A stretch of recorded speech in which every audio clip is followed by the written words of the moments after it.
자, 오늘 1차 부등식의 활용에 대해서 한번 해봅시다. 우리가 지금 중간고사 시험 범위 그 마지막이죠. 1차 부등식 활용은 여러분이 어렵다고 생각하는 부분이기도 합니다. 하지만 대표적인 유형을 몇 가지만 정확하게 숙지하고 있으면 시험에서 그렇게 크게 어렵지 않게 풀 수 있을 거라고 생각됩니다. 자, 그러면 자, 우리 대표적인 유형 선생님하고 몇 가지 풀어볼게요. 자, 선생님 노트에 조금 적어가면서 하겠습니다. 자, 1번 문제. 자, 어떤 자연수, 어떤 자연수 x의 3배를 한 후 8을 더해도 30을 넘지 않는다. 이러한 x의 개수는 이라고 했어요. 그러면 1차 방정식에서 우리가 활용해서 하나 반드시 기억할 것은 뭐냐 하면은 그 문제에서 나온 그대로 문제를 따라서 식을 써야 돼요. 그러니까 주어진 그대로 쓰라는 소리지. 그지? 자, 그러면 일단 봐봐 얘들아. 자, 풀이. 자, x에 몇 배를 해라고? 3배. 3배는 곱하기 3입니다. 그러니까 3배를 하고 8을 더하고 그리고 30을 넘지 말라는 건 30보다 작아라. 그죠? 자, 그러면 간단하게 우리 활용해서 식을 세울 수가 있었고, 자, 풀어봅시다. 30-8. 자, 3x는 얼마? 3x는 22. 그러면 x는 3분의 22. 그러면 x는 3분의 22보다 작은 거잖아. 그러면 3분의 22를 우리가 대분수로 고치면 이렇게 고칠 수가 있어요. 혹시나 대분수로 못 고치는 아이들을 위해서 잠깐 초등 강의를 하자면 3을 가지고 22를 나누어서 목은 여기에 적고 나머지는 여기에 적으면 대분수가 됩니다. 혹시나 가분수를 대분수로 만드는 걸 까먹은 친구들이 있을 수도 있어요. 그죠? 그래서 선생님이 초등 부분 좀 설명했습니다. 자, 어쨌든 x는 7과 3분의 1보다 작아라고 했어. 자, 작아라고 했단 말이지. 그렇다면 7보다 작으면서 x에 해당할 수 있는 자연수. 왜냐하면 문제에서 조건이 뭐야? 자연수 x란 말이지.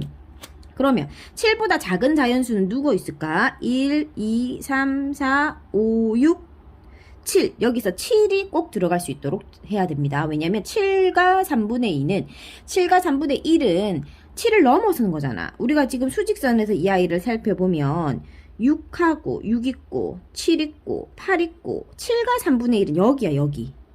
그지? 그러면 7과 3분의 1이 여기쯤이면 여기 밑으로 있는 자연수는 다 들어간다는 소리잖아. 그러니까 1부터 해서 7까지 다 들어가는 거지. 그래서 답은 몇 개가 돼야 된다? 7개가 되어야 한다. 아시겠죠? 그래서 활용을 풀 때는 꼭 이렇게 조금 세세하게 끝까지 x값이 도대체 뭘 구하려고 하는 건지 식을 쓴다고 해서 끝이 아니라 답을 좀 정확하게 생각해보고 풀 수 있도록 합니다. 애써 식은 다 맞게 써놓고 답은 엉터리로 뭐 6개 이렇게 써면 안 되잖아. 그지? 그래서 끝까지 수직선도 한번 확인해보고 문제에서 x값이 무엇을 말하려고 했는지도 좀 곰곰하게 생각해보고 차분하게 문제를 푸는 것이 필요하겠습니다. 자, 그 다음에 또 2번 한번 해봅시다. 자, 우리 사진관에서 자, 선생님 문제를 조금 풀어보도록 할게요. 노트 9.09. 자, 2번. 자, 사진관에서 이거 휴대폰으로도 많이 나오고 뭐 주차로도 많이 나오긴 하는데 우리는 사진관에서 증명사진 뽑는 걸로 한번 해봅시다. 사진관에서 증명사진을 4장 뽑는데 비용이 5,000원이 든대. 무조건 일단 4장이 기본적으로 뽑혀야 되는 거야. 그러니까 5,000원이 가장 기본적인 비용이고 여기에서 내가 사진을 더 뽑고 싶으면 더 뽑을 때 그러면 더 뽑을 때마다 장당 한 장당 500원씩 추가야. 자, 그러면 이 사진관에서 증명사진 한 장에 가격이 800원 이하가 되려면 최소 몇 장을 뽑아야 하는가?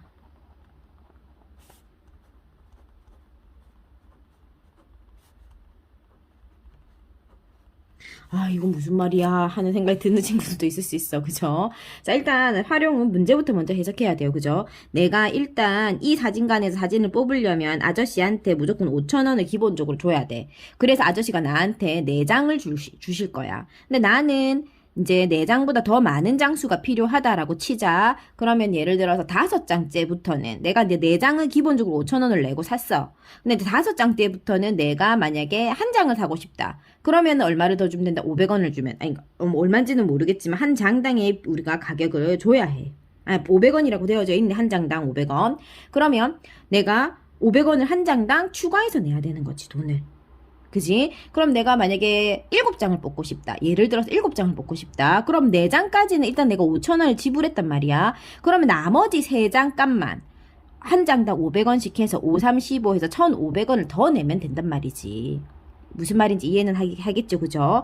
자, 그럼 나는 5,000원을 일단 내고 장당을 500원씩 낼 건데 여기서 장당이 X장이거든요. 그럼 X장이라고 하지 말고 나는 이미 내가 뽑고 싶은 X장에서 4장 값은 이미 지불했단 말이야. 그러니까 내가 10장을 만약에 뽑을 거면 이미 4장 값은 앞에 5,000원에서 지불을 했기 때문에 6장. 10장에서 4장을 뺀 6장의 값만 지불하면 된단 말이지. 그치? 그래서 우리가 X 빼기 4가 우리가 총 500원씩, 장당 500원씩 지불해야 되는 장수가 될 거야. 자, 이렇게 모두 다 사진값을 더했을 때 사진 한 장 가격이 800원씩 받는 곳이 있을 수 있잖아. 그럼 800원씩 사진을 한 장에 800원씩 받는다라고 했을 때 이것보다는 최소 이 집이 기본 요금 5,000원을 받는 이 집이 훨씬 더 이하가 되게 해라. 싸라. 그지? 싸게 해라. 이렇게 나오라는 거지. 자, 그럼 다시 한번. 4장을 뽑으면 기본 요금 5,000원부터 먼저 낼 거예요. 그러면 5,000원을 일단 기본적으로 내고 그 다음에 5장째부터는 내가 장당 500원을 낼 거예요. 그러니까 일단 내가 총 뽑고자 하는 X장에서 내가 기본 요금을 지불했던 4장을 빼버리는 나머지 장수를 곱하기 500원을 해서 사진값을 계산할 건데 이 계산하는 사진값이 한 장당 800원으로 계산하는 것보다는 작아라. 자, 그렇게 나왔을 때 우리가 계산을 하게 되면 5,000원 더하기 500x 마이너스 2,000원 800x 이렇게 계산해 놓고 분배 법칙이죠. 자, 그러면 또 x끼리 모르자. 500x 마이너스 800x 2,000 마이너스 5,000 그죠? 자, 그러면 마이너스 300 마이너스 3,000 마이너스 넘어가니까 부등호 반대로 하면서 얼마? 10 그래서 x가 최소 몇 장 이상이 되면 10장 이상이 되면 이 사진관에서 사진을 뽑는 것이 훨씬 더 유리하다. 자, 우리가 그렇게 볼 수 있겠습니다. 자, 그 다음에 또 많이 나오는 거 한번 해봅시다. 자, 입장료. 입장료 이거 많이 봤을 거예요. 자, 입장료 한번 해봅시다. 문제 적을게요. 전시회에 갈 거예요. 근데 놀이공원도 많이 나오고, 그지? 전시회에 입장료가 800원인데, 내가 30명 이상이 들어가면 입장료에서 30%를 할인해 줄 거야. 자, 그래서 이런 단체 할인권이 있어요. 30명 이상이 표를 사면 30%를 할인해주는 단체 할인권을 우리는 구입할 수 있어요. 그렇다면 내가 최소 몇 명일 때 인당으로 계산하는 것보다 할인권을 사서 구입하는 것이 유리하냐? 자, 이 말은 무슨 말이냐 하면 이제 내가 친구 10명이랑 이제 전시회에 들어갈 거다. 그러면은 한 명당 800원씩 계산해가지고 8,000원을 내면 되는데 우리가 약간 인원이 애매하게 뭐 25명, 27명, 28명, 그러니까 30명 근처야. 딱 30명은 아닌데 30명은 아니지만 뭐 27명 정도, 그러니까 30명 근처인 거야. 근데 우리가 27명 곱하기 800원을 하는 것보다 그냥 우리 30명 이상입니다 라고 말하고 30% 할인권을 구입하는 게 더 이익이려면 도대체 몇 명부터는 그러면 인당으로 계산하지 말고 할인권을 사는 게 더 유리하냐는 거지. 자, 다시 한번 문제 설명할게요. 자, 예를 들어서 내가 27명이 있다. 지금 현재 27명이 전시회에 같이 들어갈 거야. 그러면 27명이 다 그냥 인당 800원씩 계산해서 돈을 내고 들어가는 게 더 싼지, 아니면 우린 27명이긴 하지만 30명 단체 할인권을 사가지고 들어가는 게 더 싼지, 그게 몇 명부터 그걸 비교할 수 있는지를 구하라는 문제야. 자, 그러면 복잡해 보이지만 말 그대로 적어봐야 돼. 자, 내가 전시회에 지금 X명이다. 그죠? 최소 몇 명이니까 일단 우리는 명수를 X라고 둘 거잖아. 그러면 일단 800X. 800원씩 해서 정직하게 내가 뭐 27명이 갈 거다. 그럼 800 곱하기 700원, 27명 하면 우리가 정직하게 내는 돈이 나올 거잖아. 할인 받지 않은 돈. 그죠? 자, 얘가, 자, 유리한 거, 우리 아까 할인권을 사는 게 유리하다 했으니까 할인권 쪽에 값이 더 작게 나와야 되지. 그럼 800X가 훨씬 더 돈이 많이 지불되어야 되겠죠. 자, 그러면 내가 지금 몇 명 이상일 때, 자, 우리 지금 800원에서 30% 할인받으면 얼마인지부터 조금 계산을 해볼까요? 번외로. 자, 800원 곱하기 100분의, 그럼 30% 할인했다고 하니까 얼마 내는 거야? 70% 낼 거지. 그죠? 30%를 할인했다고 하니까 70%를 낼 거예요. 그러면은 800원에서 70% 내야 되는 돈이 얼마나 내야 되는지 한번 해보자. 0떼고 87, 560원 낼 거네. 자, 내가 30명이라고 얘기하면 560원을 낼 거야. 그래서 560원 곱하기 30을 해서, 자, 30명 값을 560원을 해서 낼 거란 말이지. 자, 그러면 이 돈이, 30명 할인권을 산 돈이 800원씩 해가지고 정확하게 27명 계산한 것보다 적게 나와야지 유리한 거잖아. 그죠? 그럼 식은 끝이야. 이렇게. 자, 그러면 우리가, 자, 이거씩 한번 계산 한번 해봅시다. 자, 그러면 560 곱하기 30, 3, 6, 18, 5, 3, 15 하니까 1600에 0 2개. 자, 그러면 800X는 얼마? 16,800원. 자, X가 800으로 나누자. 0 날리고. 그지? 자, 8로 그냥 바로 나눠버릴까? 자, 8, 1은 8 해서 8, 26, 8, 1은 8. 그래서 X는 21. X가 21명보다 커야 되니까 결국은 몇 명부터? 22명부터는 30명이라고 말하고 할인권을 사는 것이 훨씬 더 이익이다. 그지? 우리 앞으로 뭐 이렇게 전시회 가고 할 때는 이런 게 있으면 좀 따져보고 계산을 할 필요가, 돈을 지불할 필요가 있겠다. 그죠? 자, 그 다음에 우리 속력 문제 한번 풀어보겠습니다. 속력하고 소금물 풀어보도록 할게요. 자, 그러면 자, 많이들 물어보는 속력 문제입니다. 몇 번이죠? 4번. 자, 내가 등산을 할 겁니다, 지금. 올라갈 때 시속 3km. 내려올 때. 같은 길이라고 했어, 같은 길. 같은 길이라는 의미는 무슨 의미일까? 거리가 어떻다? 같다. 자, 내려올 때 시속 5km. 그리고 3시간 안에 갔다 왔다 했어. 3시간 이내. 자, 그러면 최대 물어보는 건 뭐냐면, 그러면 3시간 이내 갔다 오려면 몇 킬로 걸어야 되냐 이 말이거든. 그지? 그래서 X키로. 그러면 자, 우리가 속력을 할 때는 공식이 꼭 필요하다. 그죠? 자, 공식이 뭐가 필요하냐면, 자, 공식을 한번 일단 정리부터 먼저 해볼까요? 속력은 시간분의 거리. 그 다음에 시간은 속력분의 거리. 그지? 근데 우리는 지금 시간을 활용할 거야. 왜냐하면 3시간 이내로 들어오라고 문제에서 힌트를 줬어. 그럼 3시간 이내로 들어오라고 했으니까 3보다 작아라. 작거나 같다. 이내니까. 그러면 3보다 작거나 같아라. 그러면 우리가 시간, 올라갈 때 시간 어떻게 돼? 속력분의 거리. 내려올 때 시간 어떻게 돼? 속력분의 거리. 끝이지. 그러면 이거를 우리가 계산하려면 어떻게 할까? 자, 우리가 분수 없애야 되겠죠. 다 15를 곱하자. 15, 15, 15. 옆에 있는 숫자 상수항에도 다 곱해줘야, 동일하게 다 곱해줘야 됩니다. 자, 그러면 얘가 5x 플러스 3x는, 자, 3 곱하니까 3, 5, 15에 45. 그러면 8x는 45.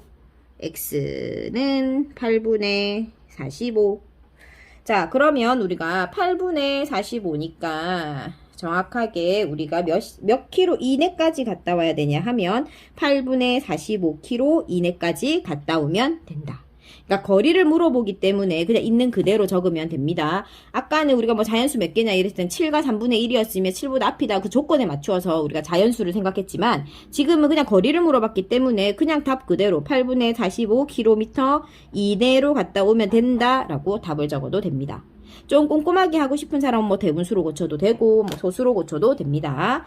자, 그렇게 하면 되겠습니다. 그래서 꼭 속력 문제는 공식을 외워서 공식대로 우리가 풀 수 있도록 하고, 거기 나와 있는 문제에서 뭔가 내가 속력, 시간, 거리를 일단 뭐 2개를 줄 거야. 그럼 그 2개를 주면 그 2개를 가지고 하나를 구하는 거기 때문에, 그러니까 주어져 있는 조건들을 한번 쭉 나열해서 적어보세요. 아, 속력 나왔고, 시간 나왔네? 그러면 우리가 거리를 x라고 뒀으니까 내가, 요 주어져 있는 조건을 가지고 속력의 공식에 맞추어서 한번 적어보세요. 그러면 훨씬 더 쉽게 풀릴 수가 있습니다. 자, 그 다음에 이제 소금물 가보겠습니다. 소금물 한번 풀어봅시다. 오늘 마지막 문제입니다.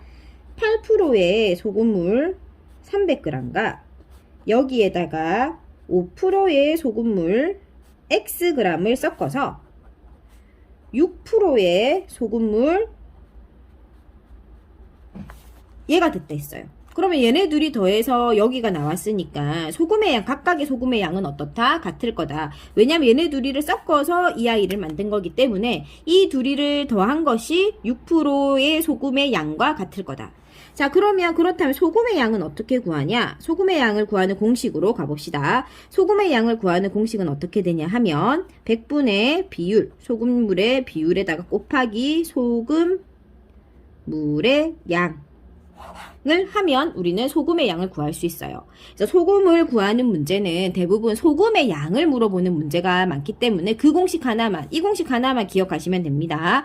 자, 그러면 우리 8%의 소금의 양 구해보자. 100분의 8, 그죠? 곱하기 300 더하기 100분의 5 곱하기 x. 얘가 얼마? 6%의 소금물 보다 약간 비율이 작게 나와라. 이내로 나와라. 자, 그렇게 하면 우리가 얘를 계산을 한번 해봅시다. 계산해보니까 요렇게 떼서 얼마? 24 더하기 100분의 5x. 그 다음에 이 친구가 요거 계산하니까 얼마? 18 더하기 100분의 6x. 자, 그러면 다 100을 곱하니까 2400 더하기 5x, 1800 더하기 6x. 자, 그러면 자 2400 빼기 1800, 그 다음에 x. 그래서 여기서 600은 얼마? x. 그래서 xg은 얼마를 넣으면 600g 이상, 600g 이하를 넣게 되면 최소 600g부터는 어떻게 된다? 자, 6%의 소금물이 된다.